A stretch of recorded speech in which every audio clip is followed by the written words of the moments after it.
ಆ ಕಾರಣದಿಂದ ನನಗನ್ಸುತ್ತೆ ಬಿ ಜೆ ಪಿ ಹೈಕಮಾಂಡ್ ತೀರ್ಮಾನ ಈಗ ಉಚ್ಚಾಟನೆ ಮಾಡದೇ ಇರುವ ತೀರ್ಮಾನಕ್ಕೂ ಬಂದಿದೆ ಅಂತ ನಾನು ಹೇಳಲ್ಲ.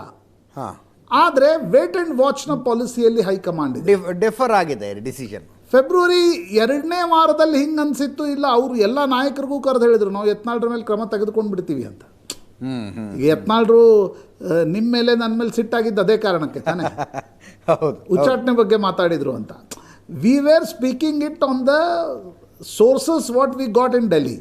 ಎಸ್, ಆದರೆ ಅದಾದಮೇಲೆ B J P high command differ ಯಾಕೆ ಮಾಡ್ತಿದೆ ಅಂತಂದರೆ, ನಾಳೆ ಯತ್ನಾಳ್ರ ಜೊತೆಗೆ ಒಂದಿಷ್ಟು ಜನ ಹೋಗಿ ಅವ್ರಿಗೆ ಇಲ್ಲಿನ ಸ್ಥಳೀಯ RSS ಏನಾದರೂ ಬೆಂಬಲ ಕೊಟ್ಟು, ಇದು ಅನೇಕ ಬೇರೆ ಬೇರೆ ರಾಜ್ಯಗಳಲ್ಲಿ ಆಗಿದೆ, ಅದು ಏನಾದರೂ ಬಿ ಜೆ ಪಿ ಹೈಕಮಾಂಡ್ಗೆ ಒಂದು ರೀತಿಯ ಆತಂಕ, ನನಗನ್ಸೋದು ಹೆದರಿಕೆ ಅಂತಲ್ಲ. Okay, B J P high command is thinking twice, ನಾವು ಈ ನಿರ್ಣಯವನ್ನು ತೆಗೆದುಕೊಳ್ಬೇಕಾ. ಯಾಕಂದರೆ ಈಗ ವಿಜೇಂದ್ರನ ಅಧ್ಯಕ್ಷರನ್ನಾಗಿ ಮಾಡಿದ್ದು ಬಿ ಜೆ ಪಿ ಹೈಕಮಾಂಡ್ ಯಾಕಂತಂದರೆ ಯಡಿಯೂರಪ್ಪನವರು ಒಂದು ಸಲ ಪಾರ್ಟಿ ಹೊಡೆದ್ರು, KJP ಮಾಡಿದರು, 10% ವೋಟ್ ತೆಗೆದುಕೊಂಡ್ರು.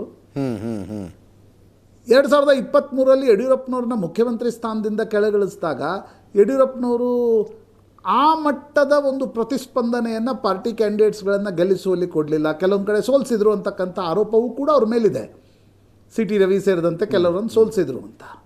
ಹೀಗಾಗಿ ವಿಜಯೇಂದ್ರನ್ ತಂದು ಯಾಕೆ ರಾಜ್ಯದ ಅಧ್ಯಕ್ಷರನ್ನಾಗಿ ಮಾಡಿದರು ಅಂತಂದರೆ, ನಾಳೆ ಯಡಿಯೂರಪ್ಪನವ್ರು ಮುನ್ಸ್ಕೊಂಡ್ರೆ ಲೋಕಸಭಾ ಚುನಾವಣೆಯಲ್ಲಿ ಕಷ್ಟ ಆಗ್ಬೋದು ಅಂತ. ಈಗ ಅದೇ ಅಸ್ತ್ರವನ್ನು ಇಟ್ಕೊಂಡು ಯತ್ನಾಳ್ ಮತ್ತವರ ಬಣ ಏನು ಹೇಳ್ತಿದೆ ಅಂತಂದರೆ, ಸರಿ ನೀವು ವಿಜಯೇಂದ್ರನ್ನೇ ರಾಜ್ಯಾಧ್ಯಕ್ಷರನ್ನಾಗಿ ಮುಂದುವರಿಸಿ, ನಮ್ಮನ್ನು ಉಚ್ಚಾಟನೆ ಮಾಡೋದಾದರೆ ಮಾಡಿ, ನಾವು ಹೊರಗಡೆ ಹೋಗ್ತೀವಿ. ಕರೆಕ್ಟ್. ಹೊರಗಡೆ ಹೋದಾಗ ಏನಾಗತ್ತೆ ಅಂತಕ್ಕಂಥದ್ದು ಭಾಳ ಮುಖ್ಯ. ಈಗ BJP ಅಂತ ಒಂದು ಬಲಾಢ್ಯ ಪಕ್ಷ, ರಾಷ್ಟ್ರೀಯ ಪಕ್ಷದ ಎದುರು ಬಾಳೋದು ಸುಲಭ ಅಲ್ಲ ಯತ್ನಾಳ್ರಿಗೂ ಕೂಡ. ಆದರೆ ಯತ್ನಾಳ್ರು ಕೂಡ ಹಠಮಾರಿ ಇದ್ದಾರೆ.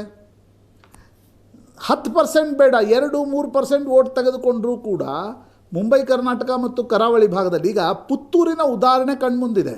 ಎಸ್, ಹೌದು. ಅರುಣ್ ಪುತ್ತಿಲ ಹಿಂದುತ್ವದ ಕ್ಯಾಂಡಿಡೇಟ್ ಆಗಿ ನಿಂತ್ಕೊಂಡಾಗ BJPಯ ಹೈಕಮಾಂಡ್ ಕ್ಯಾಂಡಿಡೇಟ್ ಕೊಟ್ಟರು ಕೂಡ 3ನೇ ಪ್ಲೇಸಿಗೆ ಹೋದ್ರು ಅವರು.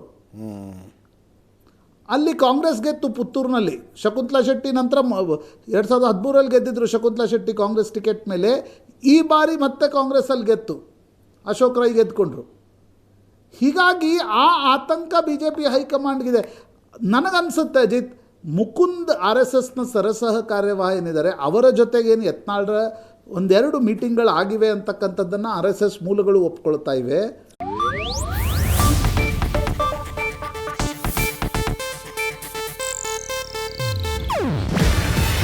ಇದು ಏಷ್ಯಾನೆಟ್ ನ್ಯೂಸ್ ನೆಟ್ವರ್ಕ್ ಪ್ರಸ್ತುತಿ.